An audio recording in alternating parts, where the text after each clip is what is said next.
అవుతుంది.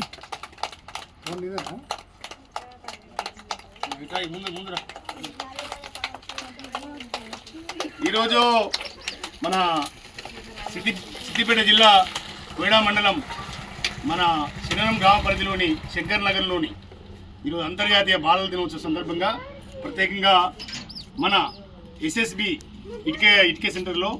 మన ఈ కార్యక్రమాన్ని ప్రత్యేకంగా మా చిన్నారులు ఒరిస్సాకు సంబంధించిన కార్మిక చిన్నారులతో ఈరోజు ఇంత మంచి కార్యక్రమాన్ని ఈ కార్యక్రమానికి ముఖ్య అతిథిగా మా ఆత్మీయులు మన గ్రామ ప్రధాన పౌరులు మన లింగంపల్లి లక్ష్మీ గారు, అదేవిధంగా ఉప సర్పంచ్ తర్వాత మన పెరక బుచ్చన్న గారు, అదేవిధంగా ఈ దిగ యజమాని ప్రత్యేకంగా అజయ్ కుమార్ గారు, అంతే విద్యార్థులు చిన్నారి విద్యార్థులు కూడా అంతర్జాతీయ ప్రత్యేకంగా ఈ దేశంలో ప్రత్యేకంగా భారతదేశంలోని ప్రత్యేకంగా ఈరోజు కోయడా మండలంలో నేను మా సొంత మండలం మీద నేను రాష్ట్ర అధ్యక్షుడు ప్రత్యేకంగా ఈ బాలల దినోత్సవం అంతర్జాతీయ ఘనంగా రాష్ట్ర వ్యాప్తంగా తెలంగాణ రాష్ట్రంలో అన్ని జిల్లా కమిటీలు ఈ స్లమ్ అంటే మామూలుగా పేదరికం ఉన్న కుటుంబాల దగ్గరనే ఈ కార్యక్రమం నిర్వహించాలని గైడ్లైన్స్ ప్రకారంగా మేము పోవడం. అదేవిధంగా ఈ రోజు ఇది ఇక్కడ మన ఇటుకబట్టిలో ఇది కార్మిక పిల్లలతో ప్రత్యేకంగా ఈ అంతర్జాతీయ బాలల దినోత్సవం చేసుకోవడం మాకు ఎంతో ఆనందదాయకం. చాలా పేద కుటుంబాలకు ఈ దినం కూడా తెలియని రోజులు ఉన్నాయి కాబట్టి ఈ రోజు ప్రభుత్వాలు కూడా ప్రత్యేకంగా ఇక్కడ మన ఇటుకబట్టిలో ప్రత్యేకంగా వర్క్ సైడ్ స్కూల్ ఏర్పాటు చేయాలని ప్రభుత్వానికి చాలా రోజులుగా పోరాటం చేసి ఇక్కడ అందరూ కూడా భాషా లాంగ్వేజ్ పరంగా ప్రత్యేకంగా ఎవరు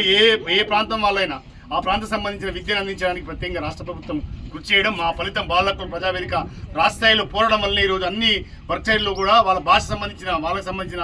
ఉపాధ్యాయులు వాళ్ళని పెట్టి ప్రత్యేకంగా మనం భోజనం జరుగుతుంది. ప్రత్యేకంగా మేము అదేవిధంగా ఈ బాలల దినోత్సవం పాల్గొనేందుకు ప్రత్యేకంగా చిన్నారులందరూ కూడా మనందరూ కూడా తల్లిదండ్రులు కూడా రానున్న రోజులు ఒక ఎంత బట్టి కార్మికులుగా ఇది ఉండడం కాదు, వీళ్ళందరూ కూడా ఉపాధ్యాయులు చాలా పెద్దగా భారతదేశం ఒక స్వతంత్ర భారతదేశంలో ప్రజాస్వామ్య దేశం డెమోక్రసీ కంట్రీ కాబట్టి ప్రత్యేకంగా అందరూ కూడా మంచి ఈ అవకాశాలు వినియోగించుకోవాలి. ప్రభుత్వం అక్కడ ప్రభుత్వం కానీ ఇక్కడ ప్రభుత్వం కానీ కోఆర్డినేషన్ తోటి ప్రత్యేకంగా విద్యార్థులందరూ కూడా ఉపాధ్యాయ రంగంలో కానీ ప్రత్యేకంగా వీళ్ళ విద్యారంగంలో కానీ ప్రత్యేకంగా రాష్ట్ర ప్రభుత్వం ప్రత్యేకంగా కృషి చేయడం జరుగుతుంది. కాబట్టి అందరూ కూడా వలస కార్మికులు అంటారు వీళ్ళను. ప్రత్యేక వలస కార్మికులు ఏంటంటే మంచి పౌష్టికారాన్ని ప్రత్యేకంగా సర్పంచ్ గారు ఇక్కడ వచ్చారు కాబట్టి ప్రత్యేకంగా మెడిసిన్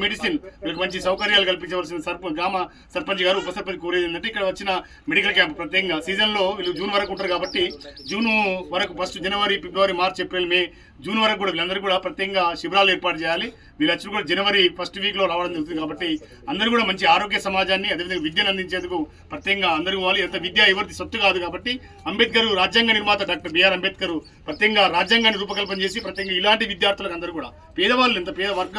వర్గాలకు సంబంధించిన పిల్లలు కాబట్టి ఇక్కడ ఈ ఆనంద అంతర్జాతీయ బాలల దినోత్సవంలో ఇంత మంచి వేడుకలు ఇక్కడ మేము చేసుకోవడం చాలా ఆనందకరం అనిపిస్తుంది. కాబట్టి వీళ్ళందరూ కూడా రానున్న రోజుల్లో భవిష్యత్తులో చిన్నారి విద్యార్థులు ఒక మహోన్నతమైన వ్యక్తులుగా తయారు కావాలని వాళ్ళ లాంగ్వేజ్లో ఒరిస్సాలో ప్రత్యేకంగా వాళ్ళకున్న లక్ష్యాలను వాళ్ళ తల్లిదండ్రులకు లేబర్ అయినప్పుడు కూడా చదువు మీద దృష్టి పెట్టి ప్రత్యేకంగా చదువు ద్వారానే సమాజం అభివృద్ధి చెందుతుంది కాబట్టి ప్రత్యేకంగా మా బాలల హక్కుల ప్రజావేదిక ఈ చిన్నారులతో మేము చేసుకోవడం చాలా ఆనందకరం. ఈ రాష్ట్ర వ్యాప్తంగా మా ఈ రోజు రాష్ట్ర కమిటీ మొత్తం అన్ని జిల్లాల్లోని పేద వర్గాల దగ్గరనే అంతర్జాతీయ బాలల దినోత్సవం చేయడం కాబట్టి ఈ కార్యక్రమాన్ని మా ఆహ్వానాన్ని మన్నించి వచ్చిన సర్పంచ్ గారికి ప్రత్యేకమైన ఉప సర్పంచ్ గారికి ప్రత్యేకమైన కృతజ్ఞత తెలియజేస్తూ వారు కూడా ఒక నిమిషం మాట్లాడుతుందిగా లక్ష్మీ గారికి సర్పంచ్ గారు మాట్లాడాల్సింది కోరుతున్నాం. ఈనాటి అంతర్జాతీయ బాలల దినోత్సవ సందర్భంగా మా గ్రామంలో నెలకొల్పబడిన ఈ ఇటుకబట్టిల ప్రాంతంలో గవర్నమెంట్ ఆదేశాల అనుసారం వారి గైడ్లైన్స్ ప్రకారం మా సోదరుడు వలస సుభాష్ గారు మా గ్రామానికి రావడం ఈ బట్టీల కేంద్రంలో ఈ బాలల దినోత్సవం సందర్భం బాలల సమక్షంలో ఈ కేక్ కట్ చేసుకొని ఈ దినోత్సవాన్ని సంబరంగా అందరి సమక్షంలో జరుపుకోవడం మాకు ఆనందదాయకం. మా గ్రామానికి ఇది శుభదాయకం.